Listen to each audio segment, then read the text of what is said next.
Greetings world. We are anonymous. With the disappearance of those on Malaysian Airlines MH370, billionaire Jacob Rothschild becomes the sole owner of an important semiconductor patent. Coincidence? I think not. The mystery surrounding Malaysian airliner MH370 continues to grow with each passing day, and Mr. Rothschild is smack dab in the middle.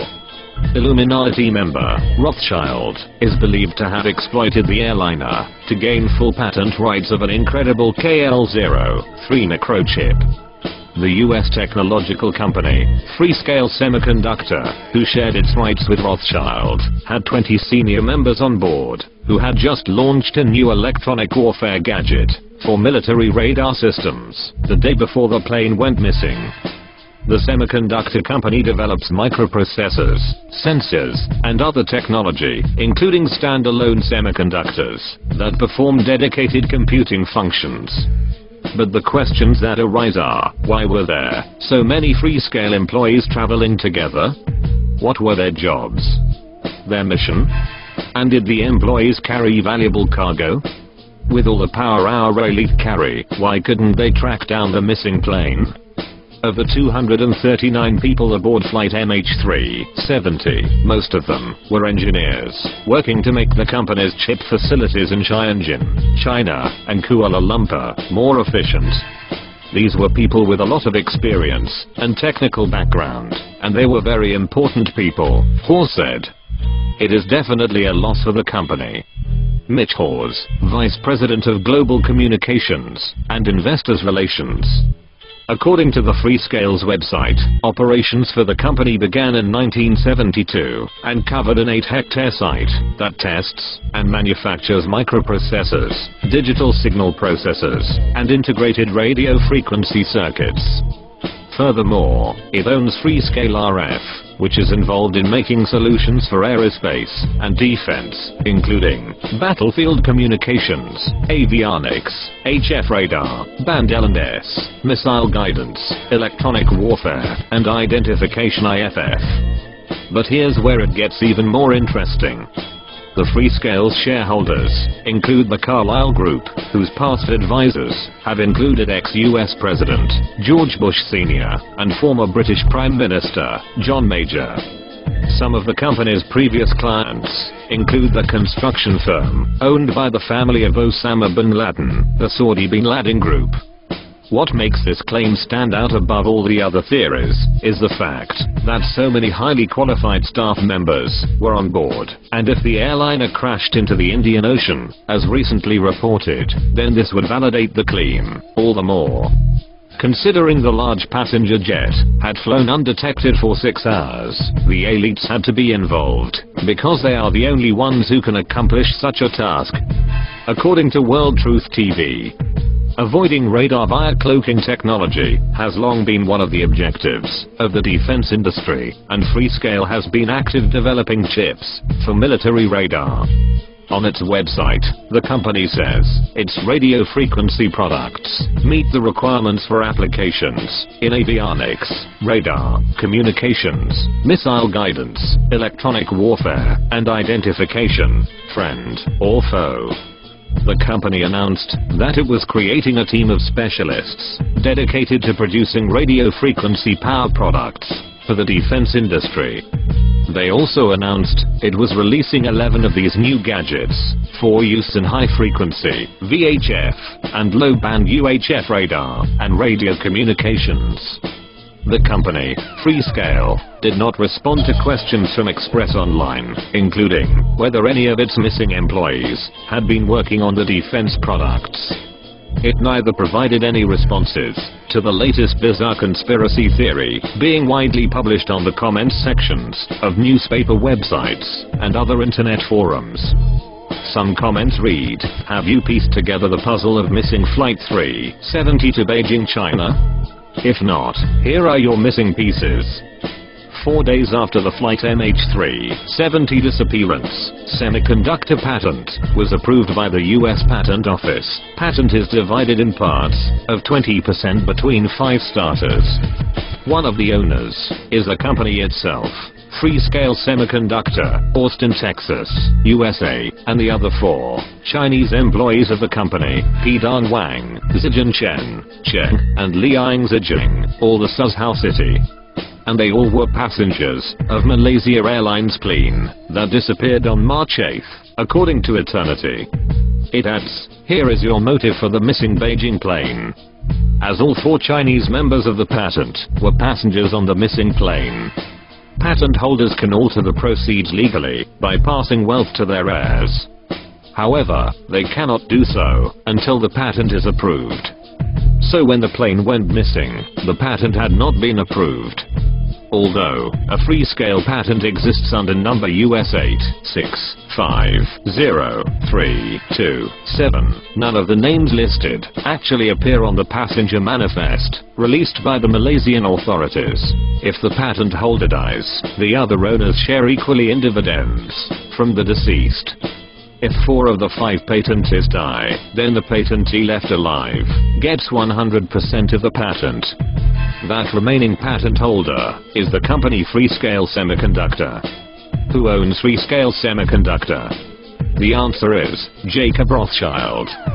British billionaire owns the company Blackstone, which in turn owns the company Freescale Semiconductors.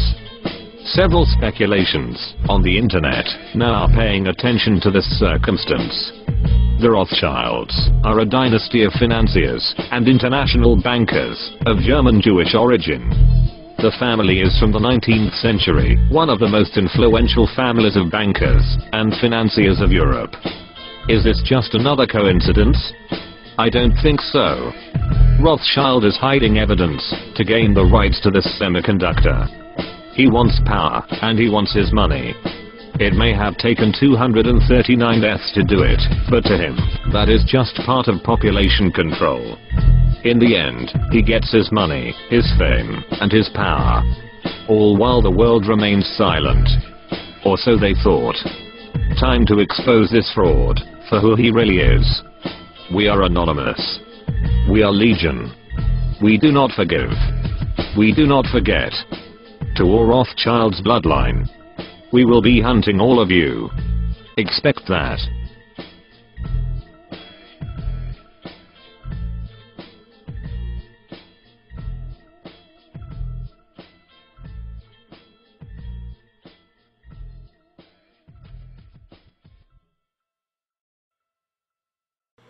We know this worldview, the peddling of lies, that 9/11 was somehow a Jewish plot, or that the 7/7 London attacks were staged.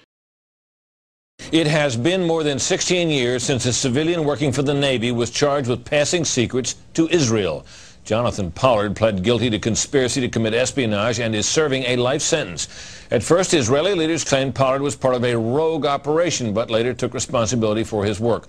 Now, Fox News has learned some U.S. investigators believe that there are Israelis again very much engaged in spying in and on the U.S., who may have known things they didn't tell us before September 11th. Fox News correspondent Carl Cameron has details in the first of a 4-part series. Since September 11th, more than 60 Israelis have been arrested or detained, either under the new Patriot anti-terrorism law or for immigration violations. A handful of active Israeli military were among those detained, according to investigators, who say some of the detainees also failed polygraph questions when asked about alleged surveillance activities against and in the United States. There is no indication that the Israelis were involved in the 9/11 attacks, but investigators suspect that the Israelis may have gathered intelligence about the attacks in advance and not shared it. A highly placed investigator said there are, quote, tie-ins, but when asked for details, he flatly refused to describe them, saying, quote, evidence linking these Israelis to 9/11 is classified. I cannot tell you about evidence that has been gathered. It's classified information. Fox News has learned that one group of Israelis, spotted in North Carolina recently, is suspected of keeping an apartment in California to spy on a group of Arabs who the United States is also investigating for links to terrorism. Numerous classified documents obtained by Fox News indicate that even prior to September 11th, as many as 140 other Israelis had been detained or arrested in a secretive and sprawling investigation into suspected espionage by Israelis in the United States. Investigators from numerous government agencies are part of a working group that's been compiling evidence since the mid-90s. These documents detail hundreds of incidents in cities and towns across the country that investigators say, quote, may well be an organized intelligence gathering activity. The first part of the investigation focuses on Israelis who say they are art students from the University of Jerusalem and Bezalel Academy.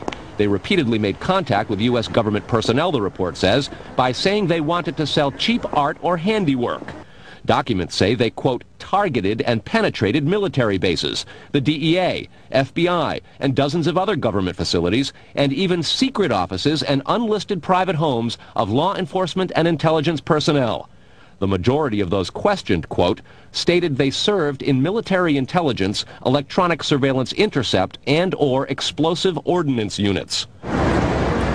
Another part of the investigation has resulted in the detention and arrests of dozens of Israelis at American Mall kiosks, where they've been selling toys called Puzzle Car and Zoomcopter. Investigators suspect a front. Shortly after the New York Times and Washington Post reported the Israeli detentions last month, the carts began vanishing. Zoomcopter's webpage says, we are aware of the situation caused by thousands of mall carts being closed at the last minute. This in no way reflects the quality of the toy or its saleability. The problem lies in the operator's business policies. Why would Israelis spy in and on the U.S.? A General Accounting Office investigation referred to Israel as Country A and said, quote, according to a U.S. intelligence agency, the government of Country A conducts the most aggressive espionage operation against the U.S. of any U.S. ally. A defense intelligence report said Israel has a voracious appetite for information and, quote, the Israelis are motivated by strong survival instincts which dictate every facet of their political and economic policies. It aggressively collects military and industrial technology, and the U.S. is a high priority target. The document concludes, quote, Israel possesses the resources and technical capability to achieve its collection objectives. A spokesman for the Israeli embassy here in Washington issued a categorical denial, saying any suggestion that Israelis are spying in or on the U.S. is, quote, simply not true. There are other things to consider, and in the days ahead, we will take a look at the U.S. phone system and law enforcement's methods for wiretaps, and an investigation into the possibility that both have been compromised by our friends and allies overseas. Brett? Carl, what about this question of advanced knowledge of what was going to happen on 9/11? How clear are investigators that some Israeli agents may have known something? Well, it's very explosive information, obviously, and there's a great deal of evidence that they say they have collected, none of it necessarily conclusive. It's more when they put it all together. A bigger question, they say, is how could they not have known? Almost a direct quote, Brett. This going to the fact that they were spying on some Arabs, right? Correct. All right, Carl, thanks very much.